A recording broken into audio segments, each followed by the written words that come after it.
Assalamualaikum warahmatullahi ta'ala wabarakatuh. Alhamdulillah, thumma salatan wa salaman ala rasulillahi wa ba'd. Ketemu lagi dengan saya Rijal Mahdi, dosen bahasa dan sastra Arab IAIN Syekh Nurjati Cirebon. Pada kesempatan kali ini kita akan melanjutkan mata kuliah kita Al-Arabiyah Lis-Sihafah atau Al-Arabiyah Lis-Sahafah yang berorientasi pada peliputan video. Pada kesempatan kali ini saya akan memberikan dan membekali antum dan antuna terkait dengan pola kebahasaan yang bisa digunakan saat melakukan peliputan dan pelaporan tempat ibadah, ya. Oke, tempat ibadah ini yang pertama. Oke, kita akan mempelajari beberapa pola kebahasaan, ya, pola kebahasaan terkait dengan tempat-tempat ibadah yang mungkin nanti diliput di Kota Cirebon dan di sekitarnya. Yang pertama, pola kebahasaan pertama adalah yaqa'ul masjidu fi. Yaqa'ul masjidu fi, ya. Ini mengungkapkan atau cara untuk mengungkapkan pola kebahasaan yang ingin menjelaskan lokasi masjid itu terletak, ya. Misalnya yaqa'u al masjidu fi Jalan Kartini misalnya, yaqa'u hadzal masjid fi syari' Kartini misalnya, dan dijelaskan lebih lanjut, ya. Intinya adalah kalau kita ingin menjelaskan tentang lokasi tempat masjid itu kita menggunakan yaqa'ul masjidu fi. Silakan dilanjutkan deskripsi setelahnya. Oke. Yang kedua, ya, uslub kebahasaan yang kedua adalah amara bi binaihi fi, ya.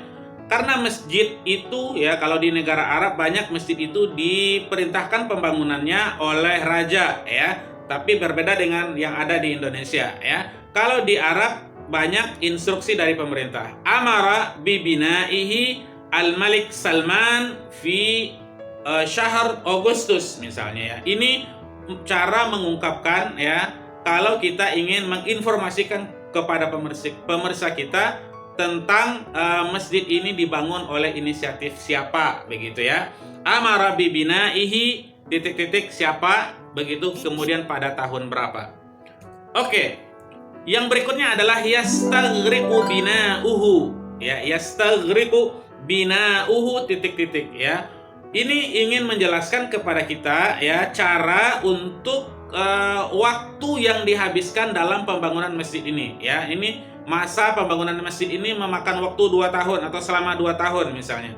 Yastaghriqu bina'uhu atau bina'u hadzal masjid amaini kamilaini misalnya, ya. Ini adalah durasi waktu dalam pembangunan masjid ini. Ini ungkapan yang bisa kita gunakan. Yastaghriqu bina'uhu, ya. Oke.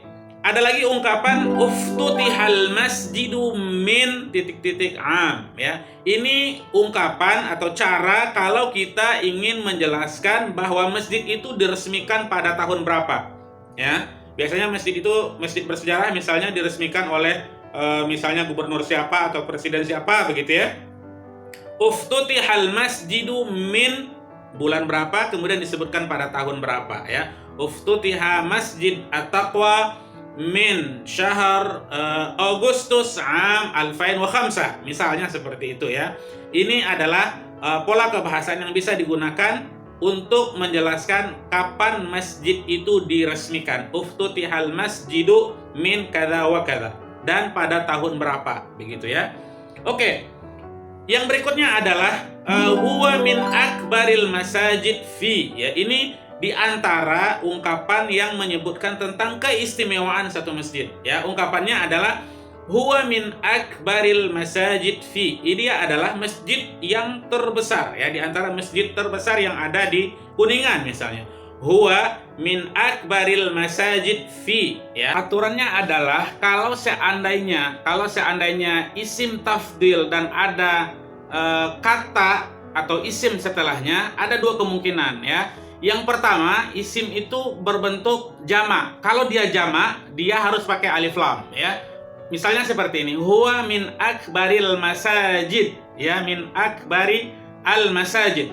Boleh juga alternatif kedua, dia pakai mufrad, ya, jamaknya masajid, mufradnya adalah masjid, ya.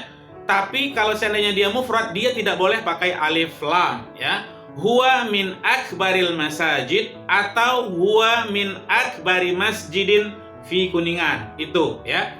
Oke, pola kebahasaan yang lain adalah yattasi'u hadzal masjidul li, ya. Ini mengungkapkan kepada para pemirsa tentang masjid itu menampung berapa banyak jamaah, ya. Menampung berapa kapasitasnya, begitu ya. Yattasi'u hadzal masjid li alfi musallin. Misalnya, masjid ini menampung 1000 jamaah, begitu ya. Oke. Yattasi'u hadzal masjid li alfi musallin, seperti itu ya. Ini tentang kuantitas atau kapasitas masjid ini menampung para jamaah. Oke, biasanya satu masjid itu ya, apalagi masjid bersejarah, biasanya masjid itu mengundang para pelancong asing yang datang ke situ. Kita bisa mengungkapkannya dengan cara dan ungkapan seperti ini. Yu'addu hadzal masjid mantiqata jazbin siyahiyatin fi Kuningan, misalnya ya. Masjid ini dianggap tempat yang bisa menarik para pelancong asing datang ke masjid ini untuk berkunjung, ya. Yu'addu hadzal masjid mantiqata jazbin siyahiyatin fi Cirebon, misalnya seperti itu. Oke. Pola kebahasaan lain ya, kalau kita ingin menjelaskan tentang tentang keistimewaan satu masjid itu ya, kita bisa ungkapkan dengan cara begini. Aktsar ma yumayyiz hadzal masjid huwa, ya. Aktsar ma yumayyizu hadzal masjid huwa, ya. Masjid ini itu sangat istimewa dari segi apanya? Dari segi kathratul musallina fihi, misalnya.